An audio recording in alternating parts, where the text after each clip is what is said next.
It's week 14, and Baker Mayfield is going to be starting for the Rams on Thursday. It's time for Garbage Time.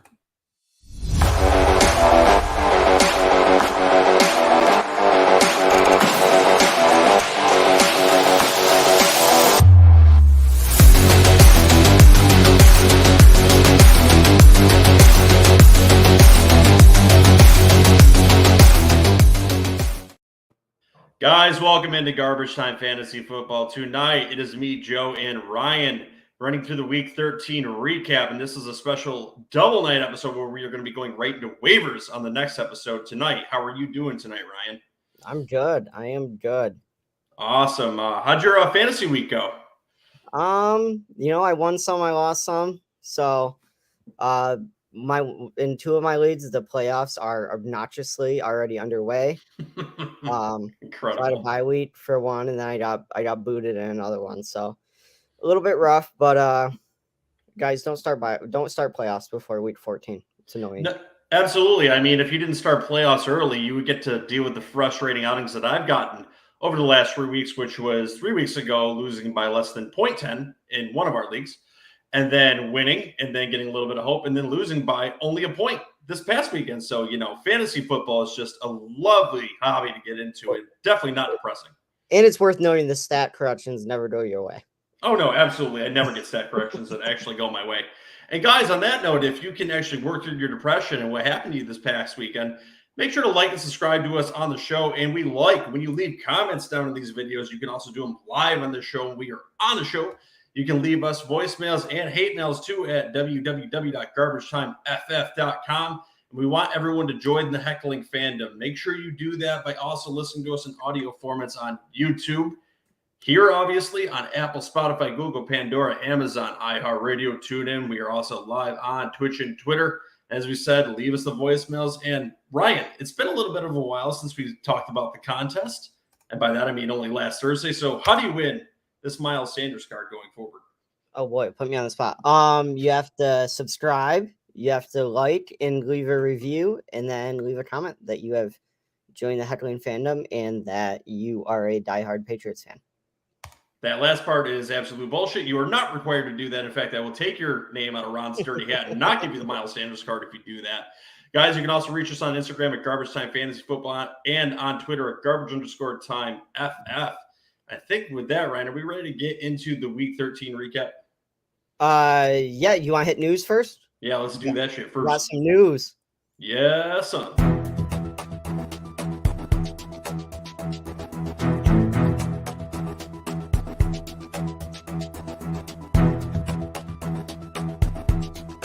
News updates. All right, first little bit of news I've got for us tonight is Baker Mayfield is plucked off of waivers after being cut from the Panthers and is now playing for the Rams. I love it.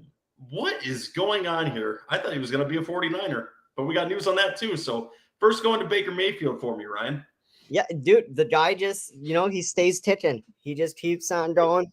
I read too that the 49ers didn't even put in a waiver request for him. So yeah, he ended up with the Rams, who I think were higher priority anyway. I get the move. They don't have to pay him very much, and I think if he doesn't sign with them next year, like, they can get draft compensation and stuff. So did they do this exclusively to keep him away from the 49ers, or did Christian McCaffrey put in some calls? I don't know. I think the Rams really needed to do something. If he plays on Thursday, can he have any fantasy impact? My gut feeling is initially no. No. Nope. Mm-mm. Does this do anything to the wide receivers for the Rams on Thursday too, or is this just, as Ron said last week, you just squash all the Rams players except for Cam Akers in this upcoming week? Yeah, I'm out on all of them, and then even Cam Akers, man, super touchdown dependent, but we'll get to that. Yeah, on the waiver show, which will be right after this show, so stay tuned for that too, right on our channel. Matt Stafford is expected to miss the year now too, and is potentially talking about ending his career. That's just a rumor. He said that's not going to be the case, but do you think his career is in jeopardy, and do you have worries about him in Dynasty? Well, obviously, I feel like if you took Matt Stafford in Dynasty, you had to have known it. the end would be coming on. But he's also not as old as I realize. He's 34, so he's actually not that old. But as you get older and you get injuries and stuff like that, it definitely makes you reconsider if you truly want to come back or not. And yeah, you got to think the Rams are going to have to do some type of massive overhaul after how this year went. Not to talk about the Jets because I'm a Jets fan, but we massively overpaid on players in the early part of this decade, 2008 through 2011, ended up paying for it in the salary cap. And that kind of seems like where the Rams are now in their current stages of their franchise. They sold their soul to win a Super Bowl last year, and it kind of feels like they're going to have to rip it all down pretty soon. Well, and the hardest part will be too is like they don't have the draft picks. No, that's going to go to Detroit, which seems like it's going to end up being a top 5 pick, which will definitely help a franchise that's not the Rams. Yeah, exactly. All right, and in typical Lamar Jackson fashion, he is injured right before fantasy playoffs. It is a PCL injury for Lamar Jackson, and he's going to miss anywhere from 1 to 3 weeks. And Ryan owns him in some leagues. So, Ryan, what's your thoughts on this injury with Lamar Jackson? I actually think I traded him away everywhere. I'm pretty sure. I know you avoided the casualty, huh? Yeah. It kind of seems like, I mean, I know it happened last year. I don't know about the year before that, but right when you get towards the end of the season / fantasy playoff time, Lamar has a game where he plays like he gets 0.5 points or something and gets injured. So definitely tough for teams that have Lamar, especially heading in towards the end of the season. I mean, the plus is, I mean, I'm going to assume he'll be back in time for fantasy playoffs, but it'll be a rough week 14 without him. That brings up the first quarterback that we were going to talk about. Any interest in Huntley, especially in Superflex leagues? We'll talk about this more in the waiver show right after this. Like I said, stay tuned to the channel for that. Actually, I've got a little bit of interest in Huntley this week because, while he's not the best passer out there, he's got nice rushing upside. More interested in him in Superflex leagues, obviously, but I think you could probably pluck him and use him this week because there's a lot of teams that have starting quarterbacks that you would use in fantasy leagues. So you may need to go into emergency quarterback mode. And Huntley's a decent option going up against the Steelers this week. Yeah, I mean, especially if you're in a league where, if you're in the type of league where everyone has 2 QBs, it's slim pickings. So, yeah.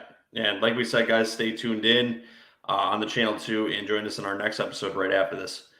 Denver plans to use Greg Dulcich in a wide receiver role going forward. This may have to do with Courtland Sutton's injury. So why don't you go back to back on these stories and elaborate what this means, both of these players, for fantasy football going forward?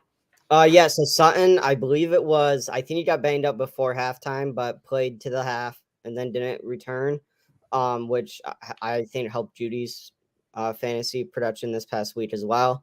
We'll recap that a little bit. But yeah, Dulcich had a really good game, and he could definitely be a viable tight end going forward. How long is Courtland Sutton expected to be out? I was reading something from day to day. Do you think he's actually going to miss a week? Yeah, I think they're still waiting on like scans and MRIs and stuff like that. So I don't think they have any idea. All right, that'll help us gloss into another wide receiver then too, which kind of feels like he's not going to end up helping your fantasy team this year. That's Odell Beckham. So there's a lot of rumors floating around right now that he wants to sign with the Dallas Cowboys. He's visited with the team. He's gone out with teammates there. But Jerry Jones kind of alluded to the fact that they don't know if he's going to be ready until January, which puts him right at playoffs. Not fantasy playoff, NFL playoffs. So he would do absolutely nothing for your fantasy team this year. Is he completely off your fantasy radar as of this point? Yeah. Unless you're in a dynasty league and you're hoping that he signs like some type of multi-year deal kind of thing. Mm-hmm. But in redraft leagues, don't use up the roster spot. Treylon Burks is also in concussion protocol too. As we've seen this year, they've been a lot more careful with concussions. So are you expecting him to at least miss one game?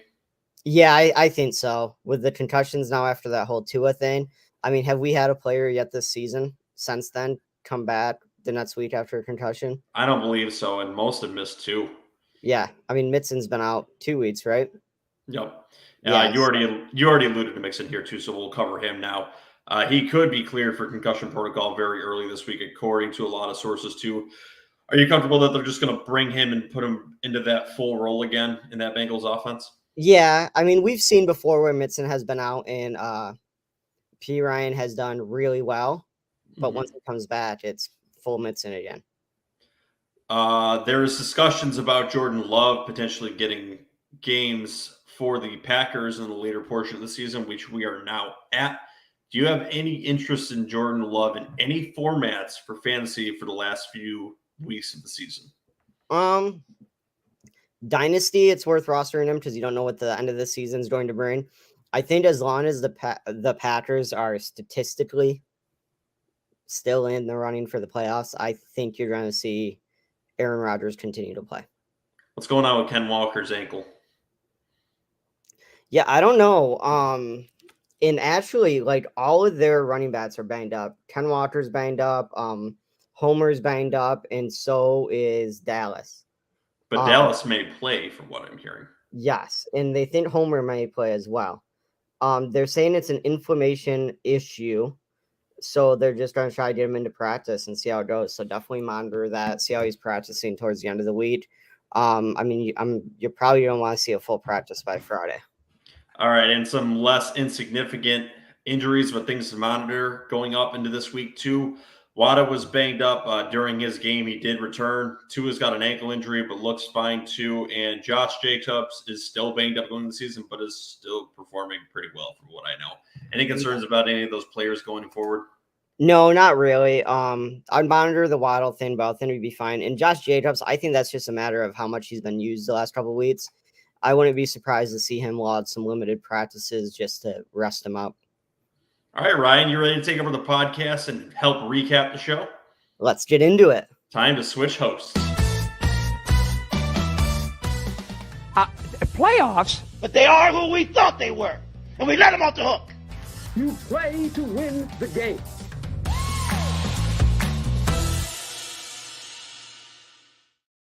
Hi, Ryan, I'm at your mercy.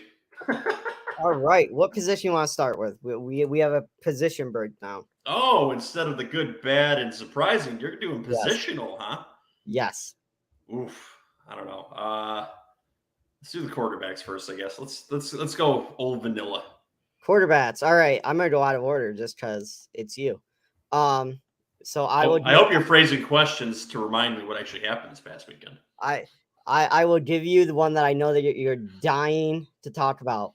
Mike White, after a slow start in the first half, still finishes QB7 with 369 yards, but also threw 2 interceptions, but got a rushing TD in there. He finishes as a QB1. Do you have confidence in him going forward? Would you start him as your only QB in one QB leagues? I think I would still shy away from it at least this week. He's going up against Buffalo, and I remember the performance he put up against Buffalo last year. Good point. It was a 4-pick performance, and while I like him in this game a little bit, I think there's 12 better options out there, better than Mike White. I kind of think the Jets could get behind early in this game, and I think they'll have to dig their way back into it, and I think they have the potential to do that, but that could lead up to some big mistakes with Mike White playing against a pretty tough defense that knows how to play against him. I put him more on that fringe of 14 to 15 this week, and I think I would look a lot of other directions. But after that, he's got a nice slate. It's the Lions, Jaguars, and Seattle Seahawks, which are all secondaries he can exploit. So going into the playoffs, he's definitely an option you want to look at. Okay, so this upcoming week, you're saying fade the QB1, but he's a strong QB2. Yes. To finish out the season, if he starts, you feel pretty comfortable, probably a QB1. I do. All right. We alluded to it briefly earlier. Huntley came in for an injured Lamar Jackson, threw for 187 yards and added a rushing touchdown. I would say super flex value. Definitely super flex value. It's just on the running upside too. The Steelers defense has played a little bit better since their outside linebacker has come back, but Huntley, as just stated, it's as simple as that, has the rushing upside, so he doesn't have to pass for 300 yards. He can throw over 150 in a touchdown or rush for 60, 70 yards and get a touchdown and be very effective for fantasy football this week. So I like Huntley going into this week. All right. A couple that are no surprises to anyone. Jalen Hurts continues doing what he does. 380 yards, 3 touchdowns, and then another rushing touchdown on top of that. just an animal. Might be kind of that lead winning quarterback this year. It kind of feels like it, and alluded in the title of this show. He feels like he's absolutely unstoppable up to this point. He just is really good at football and really good at fantasy football. He's got the rushing upside, as you alluded to. It's like having another running back in your staple, honestly. And he's got the passing work figured out there, and no defenses seem to be able to stop him. He feels like a league winner for you. Ryan, do you think that he gets stymied anywhere on the schedule coming up? Ooh, good question. Let's see. I mean, let's see so he has the Giants, Chicago, Dallas, New Orleans, the Giants again. When I look at that, the only one that would make me nervous would be Dallas. But obviously not sitting him, right? Right. No, you have to play him. Honestly, Jalen Hurts is just an automatic start at this point. And if he's in your lineup, you very well may win your league this year. He's just been absolutely incredible and could be your fantasy MVP by the end of the season. Yeah. QB number 2 right now in our league. He did play Dallas once already, obviously. Only 16.9 points. So kind of temper your expectations that week. If you do somehow have another really strong quarterback to play, week 16, maybe you consider it. I still don't think I would. I don't think he's completely matchup independent, but he's just gotten you to that point. I think you have to play him. Well, let me give you this question. Another pretty strong, surprising QB this season. Geno Smith has Kansas City week 16. Who you starting? Jalen Hurts. Against Dallas? Absolutely. All right. Just throwing out options.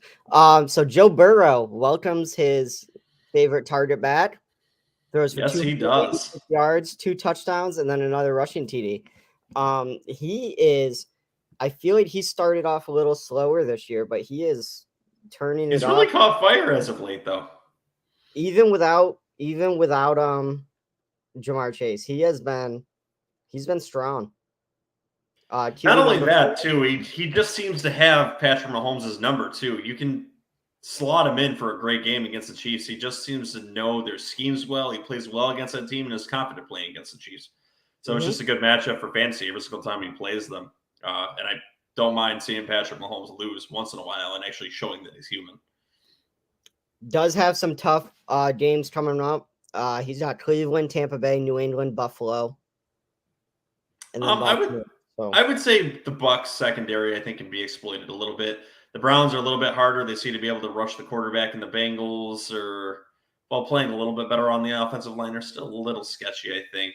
The Patriots are tough, and that could be pretty close to your championship game against the Bills, probably on January 2nd, because that'll be week 17. So, yeah, those last 2 weeks, pretty brutal, but the next 2 weeks, an average week and a very good week, I think, are coming up for him.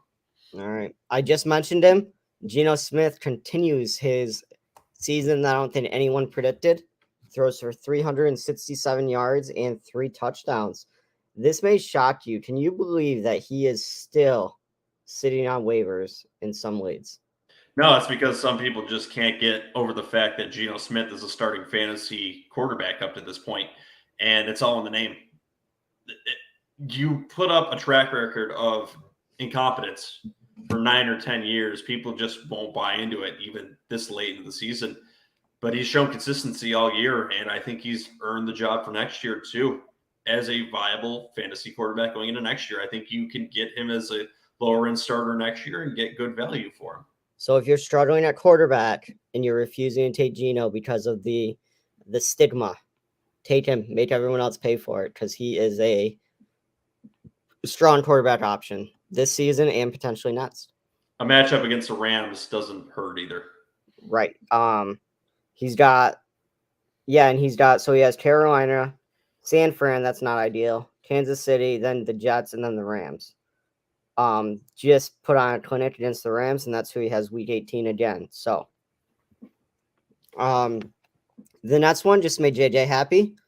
Fields once again showing that he is a better running back than a quarterback. 254 yards with 2 interceptions, but also got 71 yards and a touchdown. off of that one crazy run that was like 56 yards to the house. But then didn't do much after that. But obviously, he is still a strong QB starter in fantasy. Yeah, I figure a few more weeks of this, they'll just flex him into the running back spot for next There's year. that. Won't allow you to play him at quarterback.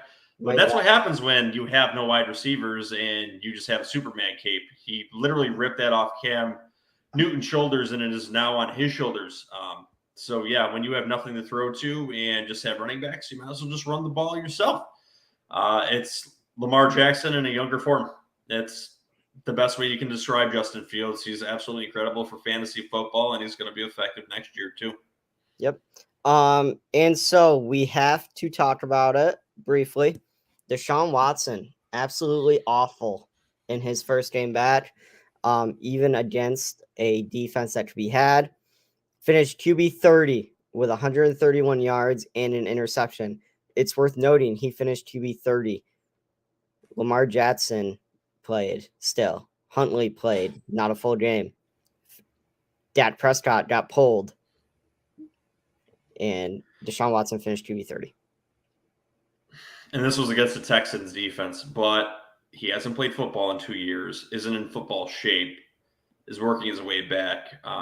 I think you just had your best with him right now. Don't know if he's going to help you this year, but I mean, in a backup spot, it's not terrible, but if you're heading towards playoffs, I think there's safer options you could go with.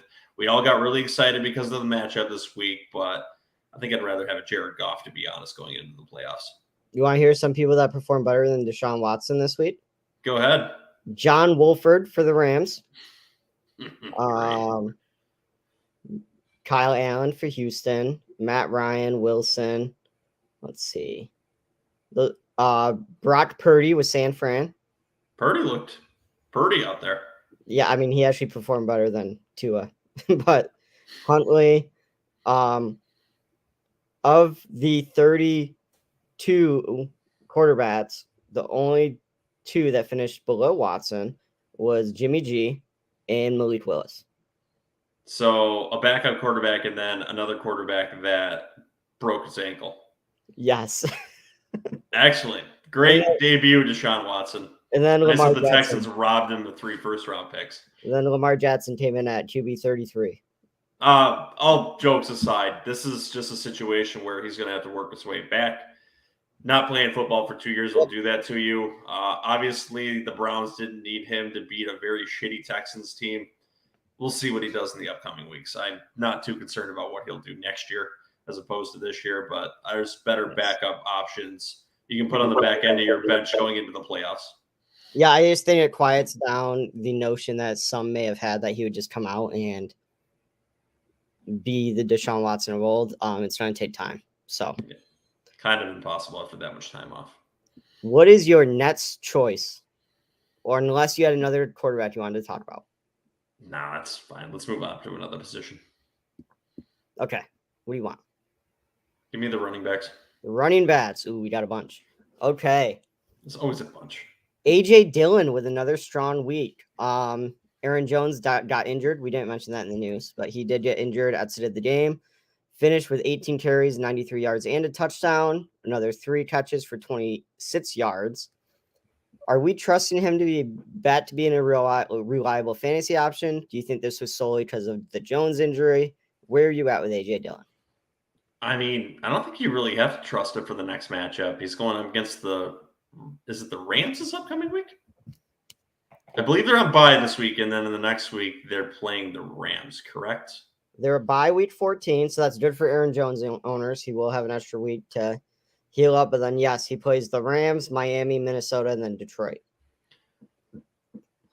The Rams in Minnesota. So the Rams, I think he can be run on, and I think you can trust him in that game. And Minnesota has a tendency to give up a lot of yards, but not a lot of touchdowns. It's kind of, they do this flex, don't break mentality when playing defense. So I think comfortably you could expect somewhere between 10 to 12 points from A.J. Dillon in the next 2 games. So probably a flex-worthy running back. I don't think you get anything much more than that from him. You're not going to see some crazy outbreak from him, but as a low-end flex, I think you can trust him again. This season has been awful for him, though. If Jones is out though for any extended period of time, You have to blame him. Yeah. Another running back that has been less than exciting this year had a decent game.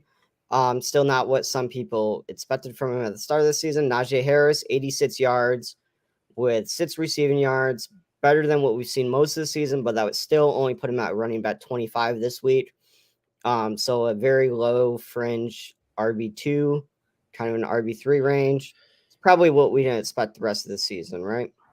Yeah, I think that is what you can kind of expect from him, but I find it really concerning that he couldn't have a better game against the Atlanta Falcons defense, which are just world beaters for giving up yards for running backs. So for the fact that Najee Harris couldn't just absolutely torch them for 120 yards and a touchdown and getting even more work in is very concerning for his future. I'm not writing him off yet, but this is very interesting. I don't know if it's something schematic, if there's something going on with him. It's the fact that they're stacking the boxes as a rookie quarterback there, but obviously something is going on here that Najee Harris just isn't performing as well for fantasy football this year, and it's something you have to watch going into next year. And you have to keep your expectations very tampered going into the fantasy playoffs with him. God forbid if he's on your roster. Yeah, and I would say, especially in redraft leagues, he's out of the keeper conversation. Oh, absolutely. Where you draft him and what his ADP will be next year. So don't keep Najee Harris. Might be a good value in auction leagues next year, though. Could be sneaky. Mm-hmm. Dalvin Cook, keep doing what he does. 20 carries for 86 yards, but he got a touchdown. So not a stat line that'll blow your mind, but got the touchdown and kept him still being a strong running back option. I feel like that's all we got to say about that one. Yeah, what's kind of interesting, though, too, is the Minnesota Vikings offense has really gone towards giving most of those touches to Justin Jefferson, who looks like he gets 30% of the work there, as opposed to Dalvin Cook, which was the last few years. But Dalvin Cook is still performing in that offense. Not to the extent he was previous years, but he's still a solid running back one. It'll be very interesting to see what they do in the offseason with him, too. But he's a start him and not really worry about him going into the playoffs, I believe. Yeah, and it's worth noting, Vikings tipped me off, gave Madison a red zone carry for him to get a touchdown. They sure did in the first half. Cook should have had 2 touchdowns. Yep. On to another player I know you will be excited to talk about. Zonovan Knight finished with 15 carries for 90 yards and another 5 receptions for 28 yards, so a big boost in PPR leads. With the current Jets running back situation, is he a solid flex going forward? And then I'm going to also combine that with Michael Carter. Also got a lot. No, not Michael Carter. Ty Johnson also got a lot of catches so PPR value there. Are either one of them or both of them flex considerations for you? So Ty Johnson is out of the question because Michael Carter, I believe, is going to be back this week. And Okay. I think that Zonovan Knight has earned at least a portion of the role in this backfield, seeing how explosive he is right now. I think they were hoping James Robinson would take that role, but he's been nicked up, banged up, and has pissed off the staff up to this point. And he showed this week he just doesn't have the explosion this year. He's coming back from the injury, so I think they're going to push him down the depth chart, and you may see him inactive going forward. I think Ty Johnson will be that third running back. Zonovan Knight will probably be, I believe, the second running back, more that third down option, and then you'll see Carter be the 1-2 punch. Zonovan Knight being that more explosive option, I think, because of the freshness later on in the year. So I see him as a flex option, and I see Michael Carter as a flex option going forward. Okay. And then between Knight and Johnson this past week, there were 10 receptions. Yep. So who do you foresee getting most of the reception work, or do you think it gets split up? It's going to be going to Zonovan Knight. Okay, so out of those 3 running backs, are you thinking Zonovan Knight has the most value, at least in PPR leagues? I think it's going to be, because of the catching potential. I think Zonovan Knight has the best PPR work outlet. Okay, so a flex option. Absolutely. Especially in a rough week 14 bye. Next, is DeAndre Swift back? 14 carries, only 62 yards, but a touchdown and another 4 receptions for 49 yards. Is he back, and how does this affect Jamal Williams, who finished at RB32 this week? I think you can play them both at low-end running back twos. I don't think he's going to be back, and I think they're going to split the work for the entire season because they're going to want him healthy going into the offseason. So look for that backfield to be split. They like the red zone work they get with Jamal Williams. And I think DeAndre Swift is a player that they see the talent. They're going to want to keep him fresh. If they make a run at the playoffs here, but they'd have to win a majority of their games to do that. And I don't think they'll do that. I think they'll get close, but not quite. And they're going to want him healthy going into the offseason. So look for that to be a nice split backfield. Okay. And I still think it was a little bit different this week because of a lot of hurry up offense. But I still think Jamal Williams is going to be the red zone guy. I do too. He's gonna continue to lead the league in touchdowns. Yeah. Travis Etienne, he was on the field a lot, but I think game script killed him a little bit. Only 54 yards on 13 carries, but it was, like I said, game script. He does have some tough defenses coming up, but you still got to start him, right? I would think so. This upcoming week, he's going to be playing the Titans. So that's a team that'll tend to just ram the ball down your throat anyway. They have a lot of injured wide receivers there too, so that will be the game script. So I think Jacksonville is going to try to return the favor with physical football and try to run it down their throat as well. So even against a tough defense, I think you could see ETN having potentially a decent week. The game script, as you said, got away from them last week. He did, before Robinson got traded, used to have that third down role, but now he's in the James Robinson role where he is the initial starter and is now going to a proxy of other running backs behind him. But this is going to be a good game script for him, I believe. Okay. And it's worth noting, like I said, he does have some tough defenses coming up. Tennessee, Dallas, the Jets. But week 17, when some fantasy championships will be happening or second round of championships, he has a nice matchup against a Texans defense. Which may win you your championship. Could see a big week from him week 17, so keep that in mind. Start your Jaguars that week. Yep. Damian Pierce has a quiet but effective bounce back game after some very down weeks. 73 yards on 18 carries and 2 receptions for 22 yards. So not what we've seen from him at the start of the season, but definitely an improvement from these past couple of weeks. Another game script thing, do you think this is kind of what it's going to be like going forward because that defense is just so bad? I mean, really, that's the only thing they can do to try to save these games is control the clock because that defense is atrocious. So you're going to run the ball. You're going to try to get clock management there, and he's really their only weapon on offense. It's outside of Nico Collins is the number one wide receiver. He got 10 targets this week too. It's really their only two options. Their quarterback sucks ass. It's really a desert out there. Just based on volume, he's going to be good. And he's a talented running back, just in a really bad offense. So at this point, is he kind of like an RB3? Yeah. With like RB2 upside if he has if they get a strong game. Yeah, we've seen some monster weeks from him, and I think that he could have that just based on potentially getting 30 carries in the next few games. So we'll say he's a strong RB3. Yeah. Saquon Barkley continues his comeback tour, 63 yards, a touchdown, another 5 receptions for 18 yards. I mean, no surprise here. You're starting him if you have him. Yeah, just start him and forget it. Yep. Ravens backfield continues to be a nightmare. Gus Edwards was reliable for a couple of weeks, but now that some other people have gotten healthy, it's just a mess, right? Yeah, I would think so. And let's see what their schedule is upcoming too for fantasy playoffs. So they're going up against the Steelers. You can have an average running game against them. The Browns, which have a pretty tough run defense. The interesting one is against the Falcons that'll be week 16. If you can actually figure out which running back is going to perform in that game, and if we get a little bit of chemistry there, that can really help. So might be useful to monitor that running back situation and see if you can sneak one of those guys into your lineup. The Falcons give up a lot of yards, as we alluded to earlier, against the running backs. 2 of those running backs should potentially play very well in that game, especially if Lamar is still banged up and they have to go different routes on trying to get points because the wide receiving core for the Ravens is anemic. So they may just have to out physical teams. So watch that for week 16. Good point. This past week, it was almost a 50-50 split. Kenyon Drake, 7 carries. Gus Edwards, 6. So gross. Kenyon Drake was significantly more efficient, averaging 4 yards per carry. And Kenyon Drake got the receiving work of 2 receptions for 17 yards.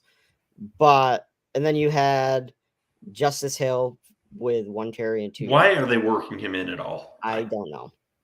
But like you said, monitor that. If someone somehow starts to come out, it could be a nice late week sneaky start. On to the next one. CMC continues to ruin Debo's value and ruin my fantasy team. 66 rushing yards, another 8 receptions for 80 yards and a touchdown. Does this continue regardless of who they put in there at quarterback? It's going to be the trend for the rest of the season. Unfortunately, that value is deflated horribly. So with a new no-name quarterback, are you still expecting decent weeks from, Debo, George Kittle, Brandon Ayuk, or we think it's probably going to be like CMC? And I'm expecting CMC. Ayuk could be all right. I'm not trusting Kittle. okay. I think Purdy throws an okay ball, and the offense is quarterback friendly. I think they can survive until Jimmy Garoppolo is allegedly going to be back for the playoffs. We'll see if he makes it back without actually having to get the surgery. Yeah, I feel like Debo's gone from like wide receiver 1 to flex value. It sucks because he's so talented. But yeah, it's basically what CMC did to it. And we actually made a YouTube short on it earlier in the season. We thought someone was going to lose value in the offense out of their 4 big weapons on that offense. And it seems like Debo is that guy. So congratulations getting the bag and not having to do much right now, Debo. Right. They will call on you later when CMC gets injured. All right. So the Miami Dolphins backfield against a pretty tough 49ers defense. Wilson was awful. Was atrocious. We had Mostert 7 rushes for 30 yards. Wilson only 1 carry for 3 yards. They are going up against a weaker running defense in the Chargers this upcoming week. Do you have any interest in any of the Miami running backs? Let me just say I am blaming Jeff Wilson exclusively for my 1-point loss this week. If you could have gotten 20 yards, I would have won this week, but you couldn't even do that. Tell us who is on your bench, Joe. AJ Dillon. Yep. Fucking what the fuck? Yeah, I've had a very average fantasy year. It's Years. just dreadful. I'm sure you looked at my score and just laughed. Yes. At my pain. I did. Son of a bitch. But yeah, it was not good. Ryan, what is their next few games that they're playing? Well, like I mentioned, they have the Chargers coming up next. You can expect Jeff Wilson to have a nice bounce back game against them. They give up quite a bit to the running back in the rushing and passing game, right in the middle of the field. Just ask Josh Jacobs. Then Buffalo, I'm going to say do not start them against Buffalo. Green Bay, New England, and the Jets. So, like, 2 favorable matchups. They got the Chargers next week and the Packers week 16 are probably the only favorable matchups. I will say expect Jeff Wilson in the middle of the pack somewhere. Okay. Do you trust him more than Mostert, even though Mostert got a bulk of the carries? Yes, no doubt. Okay. So the Los Angeles Rams backfield continues to be like a weird hodgepodge of running backs and wide receivers and whoever else. So they used Kyron Williams for a whole 3 carries. Cam Akers was the clear main bat, 17 carries for 60 yards. Not a super strong game, but did he get touchdowns? 2 touchdowns. So do we trust Cam Akers going forward? Must be nice to have a bad average yard per carry and just fall into the end zone twice. No, I do not trust him. His 2 touchdowns were actually receiving touchdowns. No, I don't trust him. Somehow. He's going to be on the waiver show, but he's going to be one of my lower options because that offense is just something of a travesty up to this point. Guess what? Baker Mayfield isn't going to fix that on Thursday night. That offense is going to be an absolute mess. My app messed up. His 2 touchdowns were rushing touchdowns. You are correct. So we're not trusting it, right? No, just And avoid with him. what that offense is Outside of an emergency, avoid him. and how often do we really expect to see them getting into the red zone? Not a lot. It's going to be very fantasy irrelevant the rest of the year, that Rams offense. Yeah, so they have it doesn't tell me who they have coming up. Let me see. I'm just curious. Nothing a little simple Google search won't fix, right, Ryan? Right. Some decent. So they have the Raiders, the Packers, Denver, Chargers, Seattle. So they do have some favorable running matchups coming up. I still don't care. You're just going to stack the box and stop that running game. Very true. Next up, a player that we have talked about frequently over the past couple of weeks. Pacheco with the Kansas City Chiefs. 66 yards and a touchdown, and then another 2 receptions for 16 yards. Another strong showing. Do we trust him going forward? Do you think Melvin Gordon is going to mess this all up? I don't think he will. I think Pacheco has established himself as the starter. They obviously will work in other running backs because it's the weird shit Andy Reid has always done. But I think Pacheco has shown himself to be valuable for that Chiefs team. He's going to be a low running back 2 going forward. Okay. He does face a tough Denver defense next week, but it's also a Denver team that can't get any offense going. So, but then he has 2 really nice matchups in Houston and Seattle. Yeah, but Pacheco's the kind of running back too, where even if the Chiefs are at 3rd and 8, he's going to be on the field for passing downs, I believe, and he will get the work. All right. Next up, the Dallas Cowboys, who are somehow maintaining 2 fantasy relevant running backs. Tony Pollard, 91 rushing yards, 2 touchdowns, and 2 receptions for 15 yards. Zeke, 77 yards and a touchdown, and then 3 receptions for 14 yards. Both of these guys are startable at this point, right? Absolutely. Nothing else needs to be said here. Yeah, you can just play them if you have them. I see them keeping this same kind of script. Yeah, it's a very nice balanced attack here from the Dallas Cowboys. Listen, CeeDee Lamb is a boss. Zeke kind of is, I will say, unselfishly accepted his role as a split down back here. He knows that Tony Pollard is talented as well, and they're both kind of feeding off each other, and it's working in this offense. Nobody's bitching, no one's complaining, and it's a good offense. Very fantasy relevant.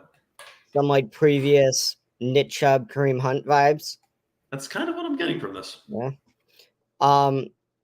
How many fantasy games do you think Derrick Henry made his managers lose this past week? Most of them. It was not. Only 30 yards off of 2 carries. By far. And would that be because he went up against one of the top defenses in the league this week and an Eagles team that just feels destined to represent the NFC? Yeah, and that's what it was strictly game script and going up against tough defense. Don't worry, he has Jacksonville, Chargers, and Houston for his next 3 games. Sounds nice for the fantasy playoffs. Yes, he does have Dallas in week 17, but so can we just call the fantasy playoffs the revenge of the Yeti? Yep, he's gonna be fine. The Bengals. P. Ryan continues showing that he was probably the best handcuff to have this season. 106 yards on the ground, another 49 yards receiving. You got to start him if Mitson's out again somehow, right? Yeah, but I think he goes back to the bench this week. Right. So those that have been loving this situation if Mitson is active, don't hope that P. Ryan's somehow going to be used. I don't think he will be. We'll see. Rashad White saved by the receiving work and a Tom Brady comeback touchdown with 3 seconds remaining. Only 28 yards on the ground, but for those PPR leads, 6 receptions and 41 yards and a touchdown through the air. Continues being fantasy relevant. But that bastard couldn't throw a touchdown to Godwin, huh? Nope, not for you. He really hates me in all formats: fantasy, life, real football. Like he really can just fade into the oblivion and go off into the sunset. I love it. I think it is important to mention too. Leonard Fournette was also fantasy viable. He was. I was wrong. So you can almost start both of them, right? Do you think that stays the same going forward? I'm on protest. I'm done talking about the Bucs. You answered that question. Yeah. All right. I'm gonna say yes. Nick Chubb with the second top running back with an odd week. Tied his lowest score of the season against a Houston defense that should have been able to be run on. Mm-hmm. 17 rushes for 80 yards, but just didn't find the end zone. No receiving work. But you're still playing him if you have him. I'm not worried about Nick Chubb. He'll be fine. I agree. This one is interesting. Antonio Gibson was kind of... Holy shit, you have a lot of running backs. Yeah, I do. Antonio Gibson, he was kind of flagged as, going to be coming back and stealing the work bat from Brian Robinson, but then 2 down back-to-back weeks. Is he back to booted on the waivers or sitting on your bench? What's their next matchup? They are on bye week 14, but then they have the 15. Giants, then the San Fran, then Cleveland, then Dallas. I don't know. We have to answer the tough questions here, right? I don't like Gibson for the fantasy playoffs. No. But Brian Robinson's not the best for it either. They're both flex viable, but I also feel like they could just lose you games. I don't like this backfield right now. And going up against the Giants right off a bye, it's going to be tough. Yeah. I think they both have potential trap written all over them. Did you say the Cowboys were in there too? Cowboys are their week 18 matchup. So it might be nothing to worry about except for those weird-ass leagues that play the championship in week 18. Correct. Week 17 is Cleveland, which is a very nice matchup. Yeah. So there's that. Don't like. And my last running back, I promise. And then we get to go to my huge wide receiver list. Cordell Patterson stays like kind of fringe RB3 territory, only with 60 yards, finishing at RB41. Algier, no better, with only 52 yards, finishing at RB45. He's irrelevant. Barely, right? Very barely. Now, is that just a desperation start, both of those guys at this point?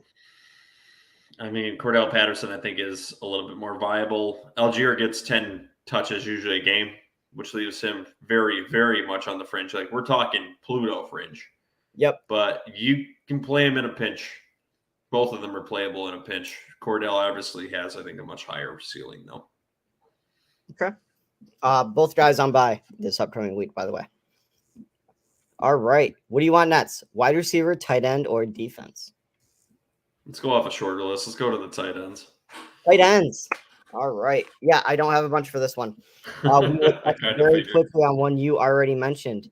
Greg Dulcich, 6 receptions, 85 yards. As you mentioned earlier, is going to be more and more slotted into that wide receiver role. If you're a guy that's entering the playoffs and you've kind of had like a middle of the road tight end, or you've been streaming just to get through, if he's sitting on your waivers, you're running and picking him up, right? Absolutely. How do you not like Greg Dulcich going forward? He's one of the very few weapons they actually have left on that offense, and he's very talented. And they're going to be looking to get him the ball a lot. I think that's going to be to prep him for next year. So look for the hit to be absolutely peppered with targets next year. This is going to be a very early prediction, kind of feels like he could be a top 5 tight end next year. Like, he feels just like someone that is just going to come out of his shell over the next few weeks. Yes. And I am very excited that I have him in our dynasty league. I'm sure you are. It's nice. Another quick note. Without Njoku in, Bryant did absolutely nothing. He is not a viable replacement in fantasy formats No. for Njoku. So Nope. give up that Absolutely hope. Pat Fryermuth, decent day as far as tight ends go. 3 receptions, 76 yards. He's still a streamable option. and a favorite of yours. Yes. This one, and I'm gonna butcher this name, so hang in there with me. A tight end on the rise. Shigozim Okonkwo, team leader on the Titans with 68 yards. Snap count and usage on the rise. Only played about 25%, no, less than 25% of the snaps week 1. Was playing 60% of the snaps this week. Got your eyes on him? Ryan, what's the name of the Colts giant wide receiver tight end hybrid they have over there? The supposed red zone target? The plotter? Yeah. Yeah. What is his name? Oh. He's so fantasy not relevant right now. Like, his name is escaping me. Hold on. Give me the name of this player, because how many times have I heard this story about the big athletic tight end being on the field a lot, but not getting any usage in an offense that just doesn't pass the ball a lot as it is? They have Kylan Granson, Moali Cox, and Jalen That's Hurts. it. Moali Cox. This is a Moali Cox situation? Yeah, this is the one where they're going to have 1 or 2 good weeks once in a great while, but guess what? There's not going to be much fantasy relevance there. I don't care that he's on the field 60% of the plays, because guess what? The Titans are just going to run it down your throat, and you don't get points at the tight end position for blocking. And all he's going to be doing is blocking for Derrick Henry next week against the Jacksonville Jaguars. No, I have no interest in him. Okay, that's fair. Bellinger with the Giants return following eye surgery. Got peppered with targets, logged 5 receptions for 24 yards. Is there any value in PPR format strictly because of the amount of volume? Absolutely, there is for Bellinger, and he has a repertoire with his quarterback. I'm very interested in Bellinger going forward. I agree. One thing we failed to mention in the news, Hayden Hurst injured his calf in the first quarter and did not return to the game. So keep an eye on that. Yep. All right, your last 2 options, wide receiver or defense? Defense. Ooh, defense. Okay, so I only did a couple just because, like, once you get past like the top couple, it doesn't matter. That's for the waiver show anyway. Yeah. The Browns did exactly what we expected them to do and absolutely destroyed the Texans, the top scoring defense this week. Pretty much if you're streaming defense, picking the defense that's facing the Texans isn't a bad idea. Right? It's a very viable strategy and can help you win your league. Yes. There's no doubt about that Dallas defense continues to be a monster and finished defense number 2 on the week. Congratulations if you picked them up early in the year. Yep. And I think the one that surprised me the most was the defense that finished number 3. The 49ers defense, despite going up against a very solid Miami offense, still finished defense number 3 on the week. And Tua turned the ball over, showed back up. Yes. So those 3 defenses crushed it this week. That's all I'm really covering on defense, because after that, it was like not enough points to care. Yeah, no, absolutely nothing to care about. All right, let's get on to your wide receiver marathon. I'm sure you've got for me. Yes, I do. Christian Watson, that train is just moving and it's not slowing down. 3 receptions, 48 yards, and a touchdown. Then another 46-yard rushing touchdown. He's like an automatic starter at this point, right? Like, you have to. Well, you just plug him right in. Don't worry about him as a few other players we've talked about.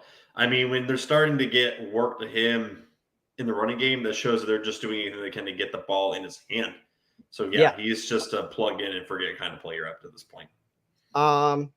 Drake London finally had the performance that everyone's been looking for, who drafted him. 6 receptions, 95 yards. Fluke, you trust in it? Are you still confidently starting him every week? Well, that was kind of the performance where you could expect him to at least do something.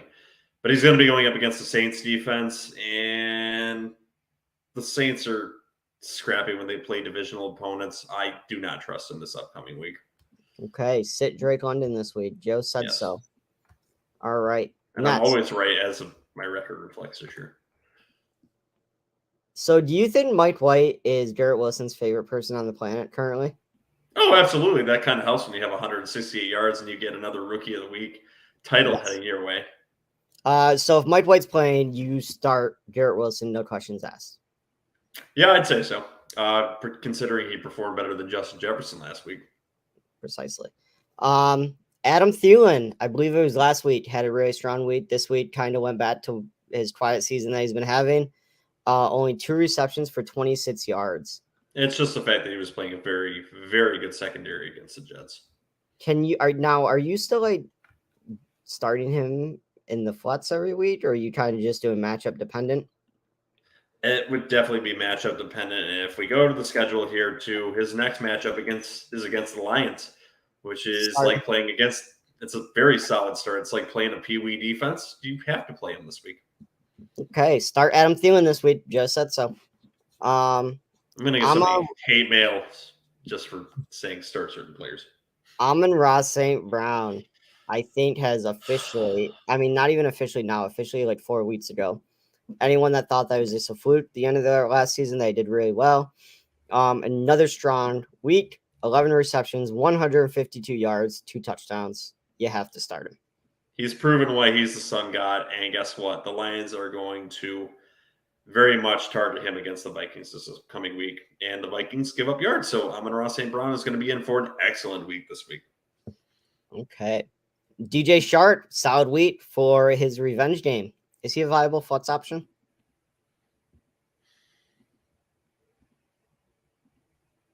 No. Okay. You're not starting him. No. You want no part of it. No, I don't. You're out. You're cutting him. I'm not even lukewarm on it. Not even lukewarm? No. Not even a little bit? I don't feel like you can trust TJ Shark. All right. I would give him flex value. I will. But I also said that about Van Jefferson, and guess who did not have flex value this week? Van Jefferson. Exactly. So don't listen to me. Jameson Williamson, quiet in debut. That's expected though, right? I would think so, and I don't think he's going to be fantasy relevant for the rest of the season. I mean, you see him on special teams currently. Not only that, he only played, I believe, on, was it 11% of snaps last week? Yeah. They're going to ease him in over the rest of the season. Don't look for him to be viable for the rest of the season. And now that I've said that, he's going to go off and have 2 touchdowns this week. Probably.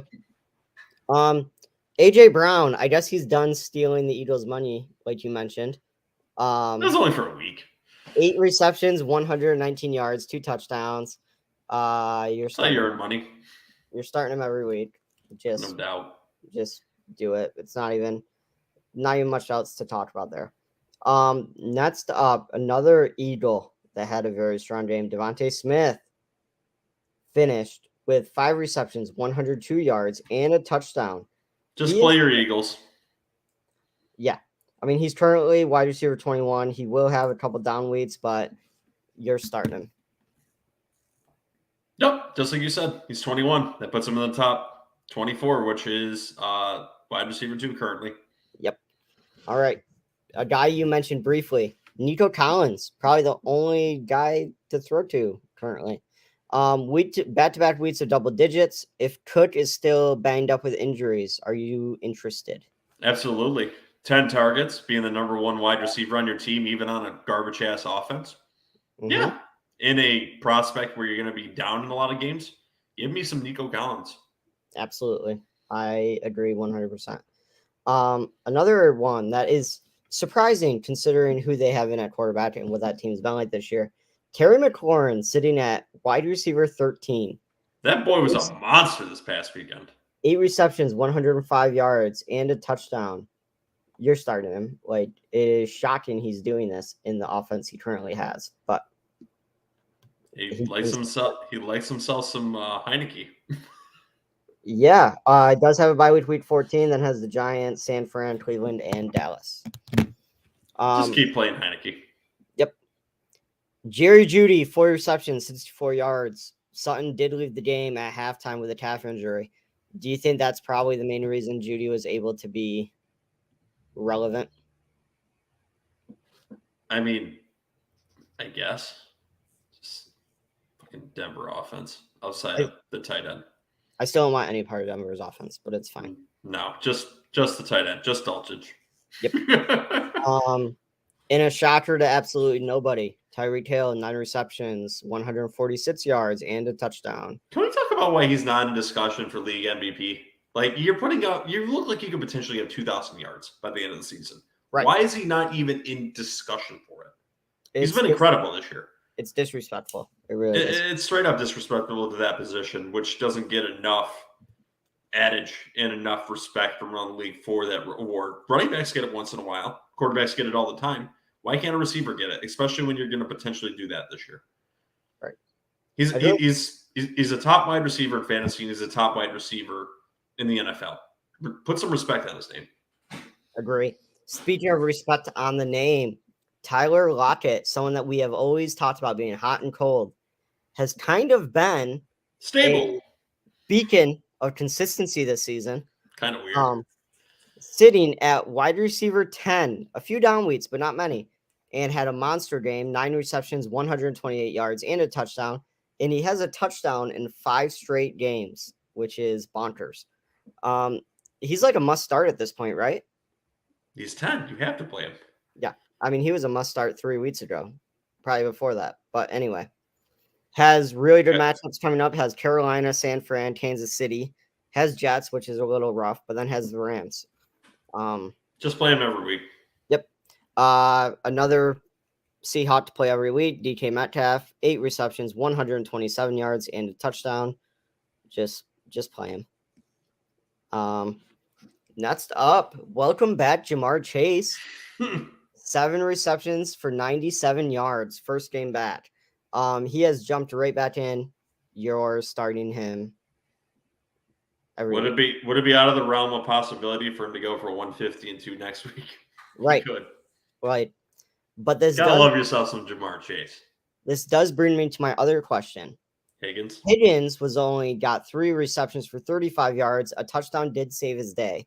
But is that kind of workload what we should be expecting now that Jamar Chase is back? No, I think you'll see Higgins' numbers go up a little bit from the 32 yards. Higgins will be fine. You'll see him as a high-end wide receiver too. Okay. So he has knocked down a little bit. I mean, I think he was kind of like a wide receiver 1. Well, I mean, when you lose Chase in your offense, it's got to go to another elite receiver, which he is. So he kind of goes to wide receiver 2, but still very fantasy viable. Oh, absolutely. Okay. CeeDee Lamb continues being a monster. 71 yards, touchdown, and 2 rushes for 23 yards. And that was in a game where they got up quick. So his game probably could have been even more insane, but they took the pedal off the gas a little bit. Yep. Game script. Michael Gallup, if he's available, are you going and getting him? Yeah, I mean, he's at least worth a spot on your bench. He actually is owned in most leagues, apparently. But 4 receptions for only 23 yards, but did get the 2 touchdowns. So, yep, and touchdowns get fantasy points. That's right. Justin Jefferson, kind of his floor this week, which was 7 receptions for 45 yards and a touchdown. Brutal, just absolutely brutal, right? Yeah, I mean, god awful. Oh God, yeah, touchdown. And any other week is wide receiver 1 most weeks. Yeah, so just don't worry about him. Another insane game from a wide receiver that almost caused me to lose, but Lamar was on the guys' team and helped me win. Devontae Adams, 8 receptions, 177 yards, and 2 touchdowns. It seems like when they get it right, they did it really right, but when it's wrong, it's very wrong. So does the game script just give Devontae Adams 50% of the work every week?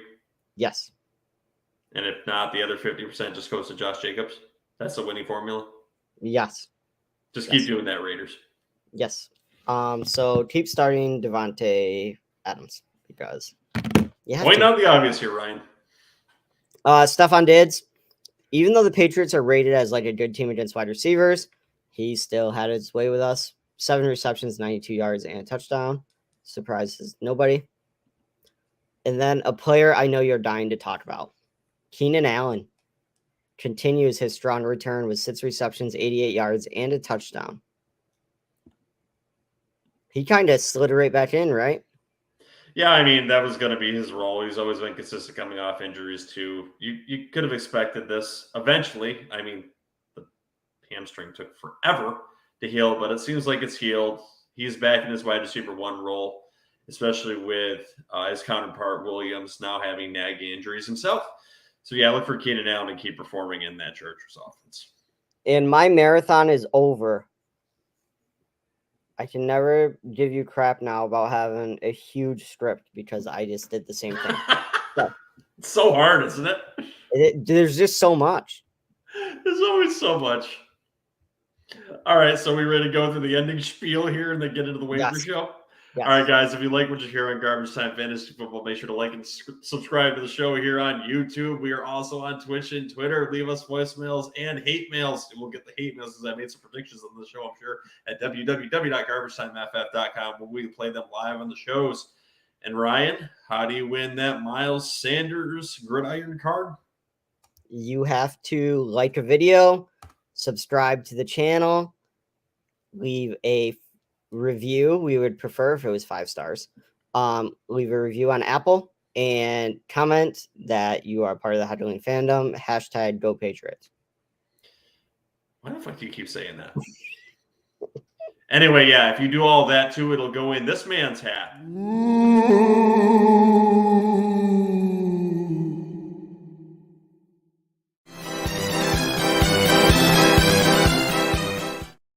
Just kidding. It'll be Ron Seymour's hat. But yeah, we'll be throwing it in the Fantasy Spectre's hat. He will draw it live in the show. And someone will be getting a Christmas present at the end of the fantasy season, which is just a few weeks away. And there's not a ton of names in that hat. So do all of that and get your name in the hat and get a pretty expensive autographed card for Christmas. I'm gonna put my name in the hat. You can't do that, you asshole of a Patriots fan. Oh, all right. Yeah, sorry about that. And guys, if you want to reach out to us too about any questions, you can do it in the comments below. You can do it on our next show tonight. You can do that in so many formats like Garbage Time Fantasy Football on Instagram and garbage_time_FF on Twitter. Ryan, is there anything you want to say to the Heckling fandom before we get out of here and set up for the waiver show tonight? No, just make sure to watch our waiver show. We're getting to the end of the season when waivers become more and more important and to be the difference between sitting there in 5th place or winning the championship. Yeah, it could be 0.10 or 1 point says I am now getting into. So I'm going to get off this podcast, steep into my depression for a second. We'll see you guys on the waiver show. See you in just a few minutes, guys.